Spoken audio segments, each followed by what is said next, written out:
So, hi everyone. I am not crying. Hindi po ako umiiyak dahil sa mga ginawa at pinagdaanan ko sa mga tao. Umiiyak ako kasi for this past few days, ang dami kong nakikita at hindi ko alam kung paano siya ikikwento. Siyempre, for how many years, for all my life, for how many years na pinagdaanan ko sa mga tao, puro judgment, puro persecution, puro criticism, alam mo yon. So, 'di ba, paano ka pa magsasalita?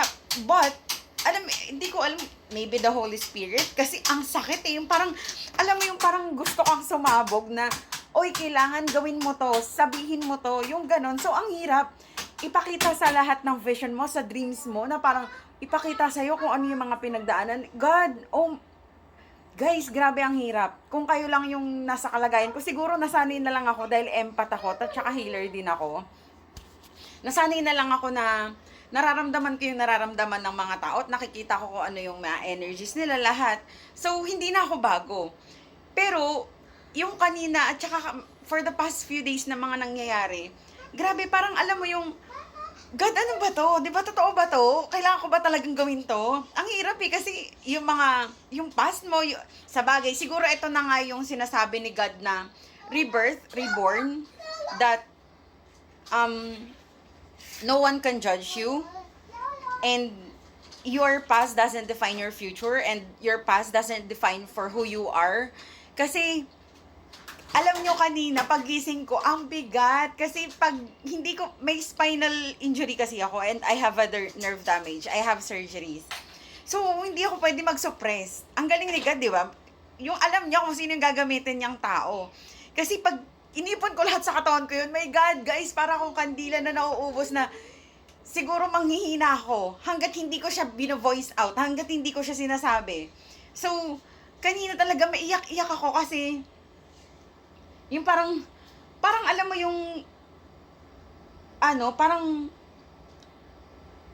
para siyang nagagalit na para siyang he is crying for help, and then parang yung moment parang sobrang vivid niya sa akin, sa utak ko, sa dreams, sa vision ko.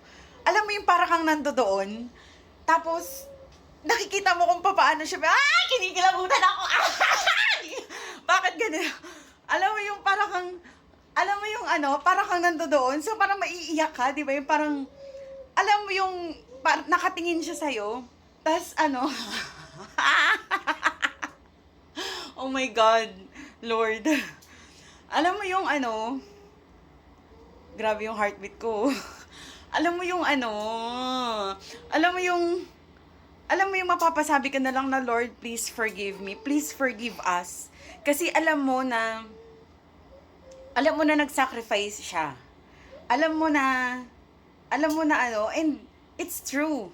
Totoo yung he rise from the dead. Yung alam mo yung pinatunayan niya sa mga tao na bumalik talaga siya. Uy! Ano ba naman to? Alam niyo dati, nung bata ako, feeling ko parang ang corny. Yung parang grabe, nanginginig ako. Yung parang feeling ko nakukornihan ako. Hindi ko nga in-expect within my character na magsasalita ako ng ganito eh. Kasi parang dati nakukornihan ako, yung parang mga about God, ganyan-ganyan, yung mga Bible verses. Tapos ngayon ginagawa ko na, tapos nagsasalita naman. Diyos ko.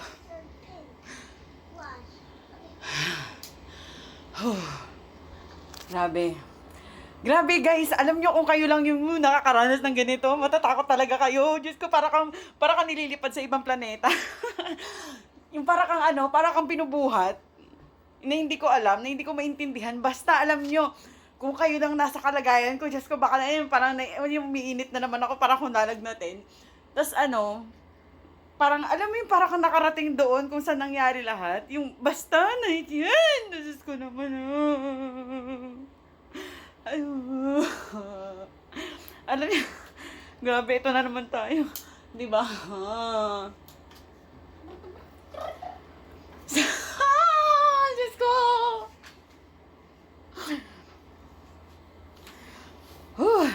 Grabe.